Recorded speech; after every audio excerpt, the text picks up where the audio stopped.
Class 12th exercise 3.2 subject mathematics. मैं Ravinder single. Question number 18। तो question number 18 पढ़ते हैं। A trust fund has ₹3000। A trust का meaning होता है एक संस्था। एक संस्था है और उसके पास फंड में कितने रुपीज हैं? 30,000, 30,000 रुपये। दैट मस्ट बी इन्वेस्टेड, वो इन्वेस्ट किए गए। इन्वेस्ट करने का मतलब किसी को उसने, जो ट्रस्ट है, ट्रस्ट क्या होती है? जो एक से ज्यादा व्यक्ति जब मिलकर आपस में मिलकर कोई एक संस्था बनाते हैं तो उस संस्था को बोलते हैं ट्रस्ट। और उस ट्रस्ट के पास है 30,000 रुपये और वो 30,000 रुपये वो जो संस्था है वो दो आदमियों को देती है। That must be invested in 2 types of bonds. यहां पर बॉन्ड्स का मतलब क्या है? वो दो जगह देती है। तो हम मानकर चलेंगे वो दो आदमियों को देती है, ठीक है। तो द फर्स्ट बॉन्ड, इसका फर्स्ट बॉन्ड का मतलब है पहले जिसको रुपये दे रही है वो। फर्स्ट बॉन्ड का मतलब है वो पहला व्यक्ति जिसको वो रुपये दे रही है वो क्या करता है? 5% रेट, वो 5% rate of interest per year वो संस्था को ब्याज देता है 5% पर। यानी संस्था ने के पास 30,000 रुपये हैं तो उसने पहले आदमी को कुछ पैसे दिए और वो आदमी उस संस्था को उन पैसों का क्या दे रहा है? ब्याज। और वो ब्याज क्या है? 5%। एंड द सेकंड बॉन्ड, और जो सेकंड बॉन्ड है तो हमारे पास देखिए, मैं यहां पर लिखता हुआ चलूंगा इधर साइड में। हमारे पास टोटल रुपीज है 30,000, ठीक है। तो उसने इस 30,000 को दो लोगों को पैसे दिए। अभी पता नहीं चला है कितने कितने पैसे दिए, लेकिन ये फर्स्ट बॉन्ड का मतलब आप सपोज कर लो पहला व्यक्ति, और सेकंड बॉन्ड का मतलब है दूसरा व्यक्ति। और पहला व्यक्ति क्या करता है? वो 5% ब्याज देता है किसको? जिस पर उसने रुपये लिए हैं। और जो दूसरा व्यक्ति है वो 7% इंटरेस्ट देता है संस्था को जिससे उसने रुपये लिए हैं। तो second bond page 7% of interest per year, ठीक है। यहां पर मैंने आपको कहा कि फर्स्ट बॉन्ड को आप एक पहला व्यक्ति सपोज कर लो और सेकंड बॉन्ड का मतलब दूसरा व्यक्ति सपोज कर लो। तो ये संस्था है, संस्था के पास 30,000 रुपये हैं। वो पहले व्यक्ति को देती है कुछ पैसे, पैसों का अभी तक हमें नहीं पता, लेकिन वो व्यक्ति 5% इंटरेस्ट देता संस्था को उन पैसों का, और दूसरा व्यक्ति 7% इंटरेस्ट देता है उस संस्था को। आगे पढ़ते हैं हम। यूजिंग मैट्रिक्स मल्टीप्लीकेशन, कहता है आप मैट्रिक्स मल्टीप्लीकेशन का यूज कीजिए। मैट्रिक्स को मल्टीप्लाई करते हैं वो मेथड यूज कीजिए। Determine how to divide ₹30,000 between 2 types of bonds. वो कहता है कि जो ये आपके पास 30,000 रुपये हैं, आप इसको किस तरह से डिवाइड करोगे? इस 30,000 रुपये को पहले व्यक्ति को आप कितने रुपये दोगे और दूसरे व्यक्ति को आप कितने रुपये दोगे, ताकि if the trust fund must obtain an annual total interest, यानी इस संस्था को कितना ब्याज मिले? 1,800 रुपये, 1,800। वो कहता है ये तो फाइनल हो चुका है कि संस्था है और संस्था दो आदमियों को पैसे देगी। पहले आदमी को पैसे देगी तो उसको 5% ब्याज देना पड़ेगा, दूसरा आदमी 7% इंटरेस्ट देगा। हाँ, अब पैसे आपने डिवाइड करना है कि पहले व्यक्ति को कितने पैसे देने चाहिए और दूसरे व्यक्ति को कितने पैसे देने चाहिए कि हमारा जो एनुअल यानी साल में जो ब्याज है वो कितना इकट्ठा हो। पहला पार्ट है 1,800 रुपये। तो हम यहाँ पर सपोज कर लेते हैं कि पहले व्यक्ति को हम X रुपीज देंगे। अब दूसरे व्यक्ति को कितने देंगे? तो बेटा सिंपल है, जब हमारे पास टोटल 30,000 रुपये हैं तो हमने पहले व्यक्ति को X रुपये दे दिए तो कितने बचे हमारे पास? अब मान लो कि हमारे पास 10 रुपये हैं, हमने X रुपये एक अपने दोस्त को दे दिए तो हमारे पास कितने बचे? 10 माइनस X। 10 में से वो माइनस कर तो X उतने ही बचे होंगे। तो ये मैंने मान लिया कि पहले व्यक्ति को X रुपये दिए तो दूसरे व्यक्ति को कितने देंगे? आप 30,000 में से x को माइनस कर दो, वही तो बचे हैं वही देने पड़ेंगे। तो ये हो जाएगा 30,000 और माइनस में x। तो ये हमारे पास टोटल इंफॉर्मेशन आ चुकी है। अब क्वेश्चन को मैं रब कर देता हूं। हाँ, ये सेकंड क्वेश्चन जो सेकंड पार्ट है उसको हम याद रखेंगे कि दूसरी बार हमने इस क्वेश्चन को जब करना है तो दूसरी बार ये है कि इंटरेस्ट कितना मिलना चाहिए? एक साल में 2,000। लेकिन पहला पार्ट क्या है कि हमें कितना इंटरेस्ट मिलना चाहिए? 1,800 रुपये। तो पहले हम 1,800 रुपये वाला फर्स्ट पार्ट करते हैं, फिर सेकंड पार्ट करेंगे। तो ये हमने स्टेटमेंट को अच्छी तरह से रीड कर लिया है। अब हम इसको इरेज करेंगे।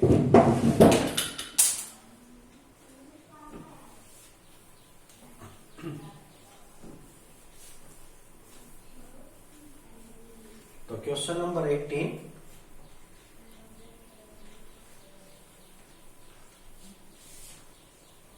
तो ये हमारा क्वेश्चन नंबर 18 है। अब इसका हम सॉल्यूशन कर रहे हैं। तो let the money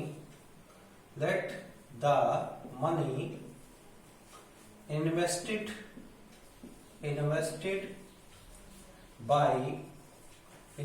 by trust in first bond, पहले बॉन्ड में संस्था ने कितने रुपए इन्वेस्ट किए? हमने लेट कर लिया x रुपीज। और फिर लिखेंगे let the money invested bye trust in second bond का मतलब दूसरे आदमी को कितने रुपए दिए? पूरे कंप्लीट 30,000 थे, उसमें से x माइनस कर दो तो इतने रुपीज हमने दूसरे को दिए। तो जो ये रुपीज हमने दोनों व्यक्तियों को दिए हैं, इनको हम रो मैट्रिक्स में रिप्रेजेंट कर देते हैं। ठीक है, यहां पर लिखेंगे let a is equal to, इसको रो मैट्रिक्स में लेते हैं। फर्स्ट एलिमेंट हमारा x हो गया और सेकंड एलिमेंट हो गया हमारा 30,000 और माइनस x। दो ही एलिमेंट हैं। Represents invested money in both bonds. मतलब ये जो रो मैट्रिक्स है x और 30,000 माइनस x, ये रो मैट्रिक्स किन को रिप्रेजेंट कर रही है, किन को दिखा रही है? जो दोनों बॉन्ड में रुपये इन्वेस्ट किए गए। हाँ, और दूसरा हमारा जो इंटरेस्ट है उसको हम कॉलम मैट्रिक्स में लेंगे। Let B is equal to, ये हम कॉलम मैट्रिक्स में लेंगे 5% और 7% represents rate of per year in first bond and second bond respectively।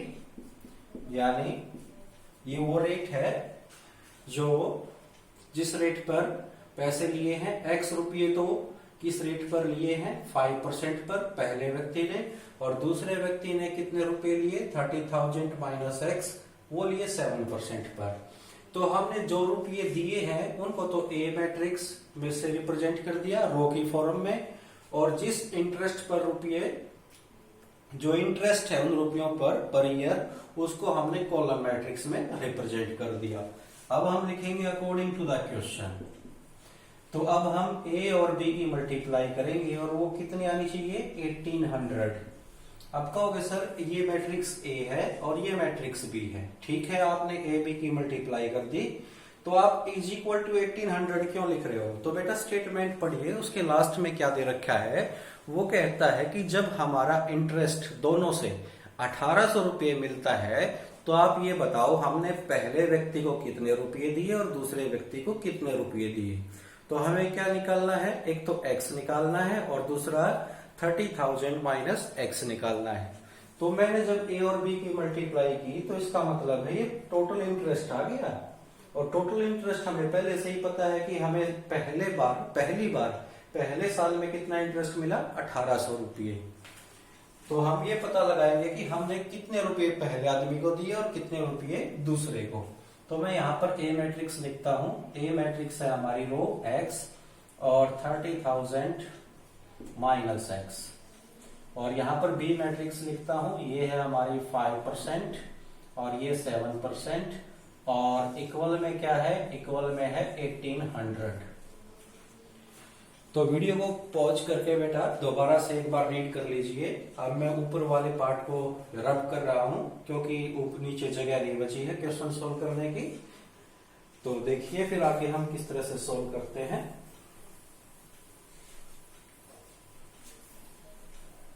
बस अब हमें क्या करना है, इन दोनों जो ये मैट्रिक्स है इनकी मल्टीप्लाई करनी है। मल्टीप्लाई कैसे करते हैं, रो की कॉलम के साथ हो जाती है। तो यहां पर क्या होगा, हमारे पास एक ही एलिमेंट आएगा। ये x की मल्टीप्लाई 5% के साथ x मल्टीप्लाई 5% प्लस, और ये 30,000 माइनस x है 30,000 और माइनस x 30,000 माइनस x, और ये मल्टीप्लाई होगा हमारा 7% से, और ये किसके इक्वल है 1800 के। तो ये भी इसके अंदर भी हमारा क्या आ गया 1 एलिमेंट, और ये भी क्या है 1 एलिमेंट। अब जो ये क्लोज ब्रैकेट है मैं इनको हटाकर लिखूंगा रिमूव करके यहाँ पर।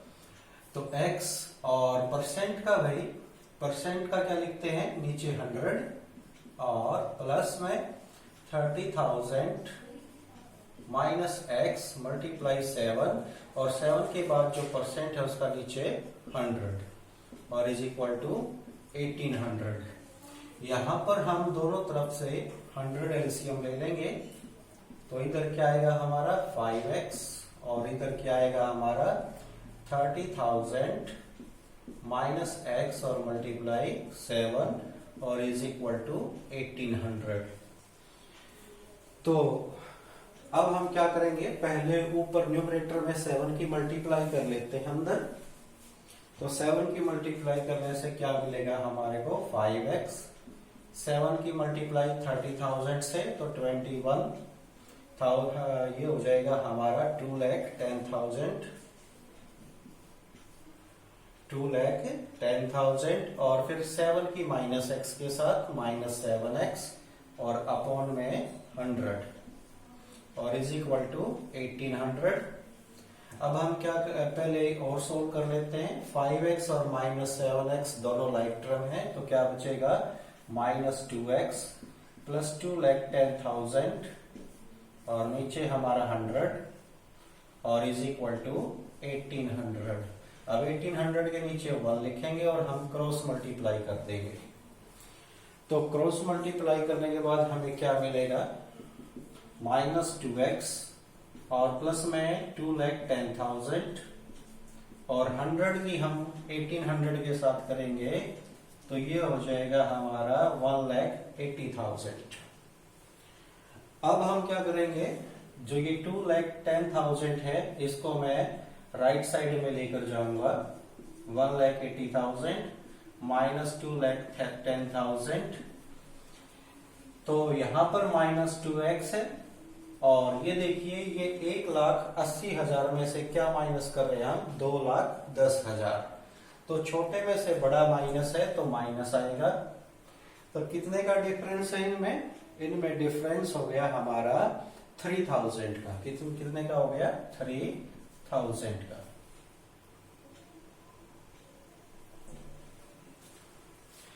1,80,000 और 2,10,000 में हमारा डिफरेंस हो गया 3,000 का,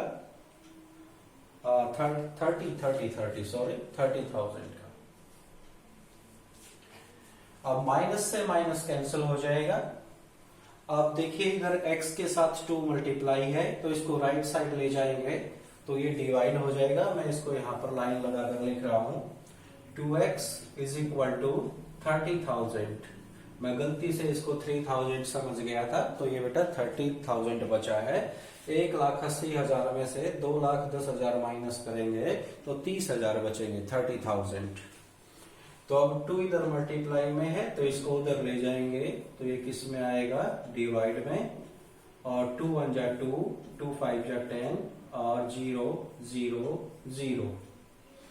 तो ये हमारी x की वैल्यू आ गई 15,000। इसका मतलब क्या हुआ कि हमने पहले आदमी को x क्या था, वो रुपये थे जो पहले आदमी को दिए, तो रुपीज इन फर्स्ट बॉन्ड। तो फर्स्ट बॉन्ड जो है हमारा, फर्स्ट बॉन्ड क्या था x, वो कितने का आ चुका है, 15,000 रुपीज का। और जो सेकंड बॉन्ड था वो बेटा क्या था, वो 30,000 में से x माइनस थे, तो 30,000 और x क्या हमारा 15,000,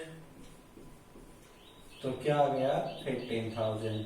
तो इससे क्या है, पहले आदमी को भी हमने कितने रुपये दिए, 15,000, और दूसरे आदमी को भी हमने कितने रुपये दिए, 15,000, 15,000 और 15,000। तो इस तरह से ये देखिए हमने अपना फर्स्ट पार्ट कर लिया है। तो सेकंड पार्ट बेटा तुम अपने आप करोगे। क्या करना है सेकंड पार्ट में, सेम प्रोसेस है। जहां पर जिस स्टेप में हमने ए बी, ये देखिए मैं यहां पर नीचे लिख रहा हूं, जो ये फर्स्ट पार्ट किया था जब हमने A B is equal to 1800 लिया था, 1800। लेकिन सेकंड पार्ट में 1800 नहीं है, कितना है बेटा 2000। बस आपको क्या करना है, सेम फर्स्ट पार्ट की तरह करना है। और जब आप according to the question A B is equal to क्या लिखोगे 2000, यहाँ पर 1800 की जगह केवल 2000 पुट करना है और सेम कैलकुलेशन करके आपका सेकंड पार्ट का आंसर आ जाएगा।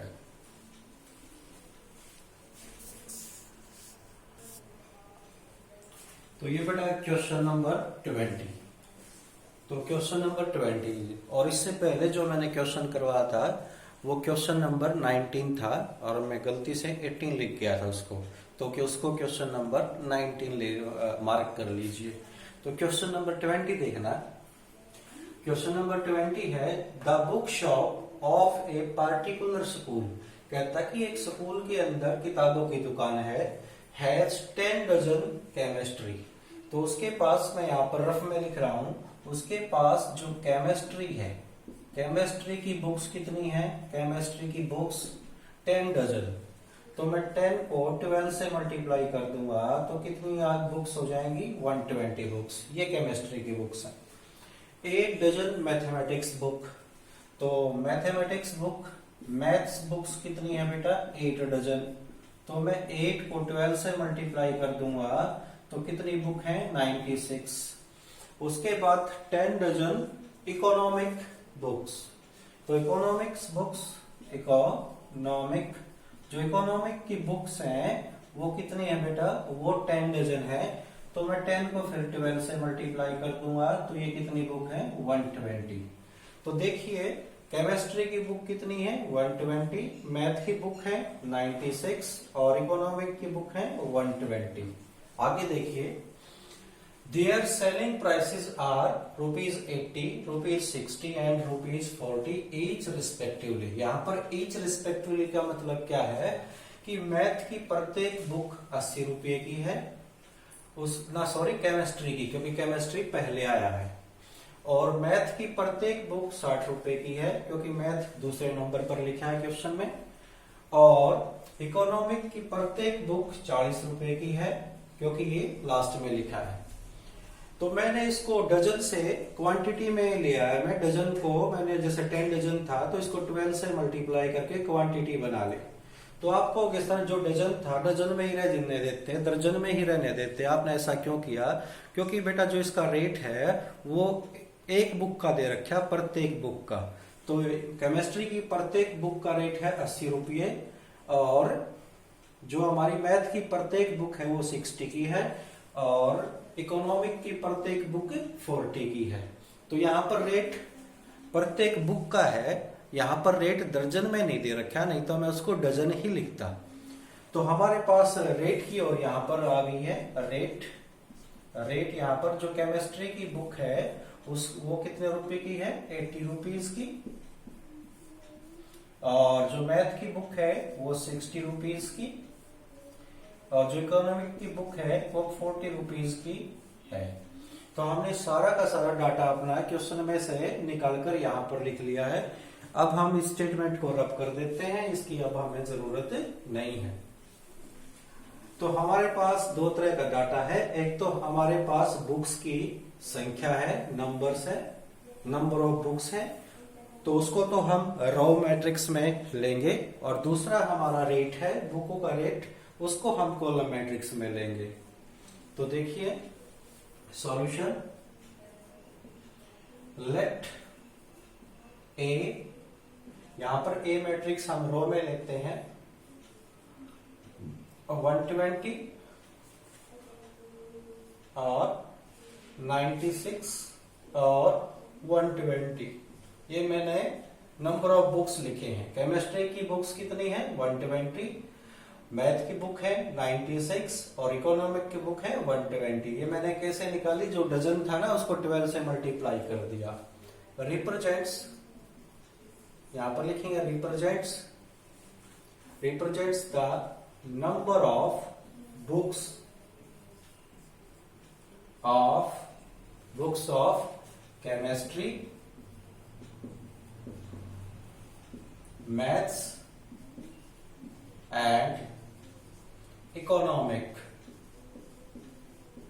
रिस्पेक्टिवली का मीनिंग यही होता है बेटा, जैसे यहां पर केमिस्ट्री पहले लिखा है तो केमिस्ट्री की बुक पहले लिखी है मैट्रिक्स में, मैथ दूसरे नंबर पर लिखा है तो मैथ की जो बुक है वो दूसरे नंबर पर लिखी है, इकोनॉमिक लास्ट में लिखा है तो उसकी बुकों की जो संख्या है वो लास्ट में लिखी है। इसीलिए रिस्पेक्टिवली वर्ड का यूज करते हैं, क्रम के अनुसार, अकॉर्डिंग टू द रूल। अब ए मैट्रिक्स आ चुकी है हमारी, इसमें हम नंबर ऑफ बुक्स लिख दी। अब बी मैट्रिक्स में रेट लिख देंगे बेटा, लेट, उसको हम कॉलम मैट्रिक्स लेंगे, एक को रो लेते हैं और एक को कॉलम। तो जो केमिस्ट्री की बुक है उसका रेट है बेटा 80 और मैथ की बुक का रेट है 60 और इकोनॉमिक बुक का रेट है 40। इसको आप ऐसे ही लिखोगे जैसे हमने यहाँ पर केमिस्ट्री की बुक्स पहले लिखी, मैथ की, फिर तीसरे नंबर पर इकोनॉमिक की। तो केमिस्ट्री का रेट पहले, फिर मैथ का रेट और फिर इकोनॉमिक का रेट, ऐसे लिखना है, आगे पीछे नहीं करना है। Represent the cost of each book, represent the cost of each book of chemistry, maths and economic respectively। तो ये रिप्रेजेंट कर रहे हैं। तो ये रफ डाटा भी अब हम इरेज कर देंगे, ये रफ डाटा था क्योंकि क्वेश्चन को समझकर हमने रफ डाटा निकाला था यहाँ से, और रफ से फिर हम अपना क्वेश्चन करने लगे। अब हमें रफ की जरूरत नहीं है। अब यहाँ पर टोटल सेलिंग प्राइस निकालना है बेटा, टोटल सेलिंग प्राइस।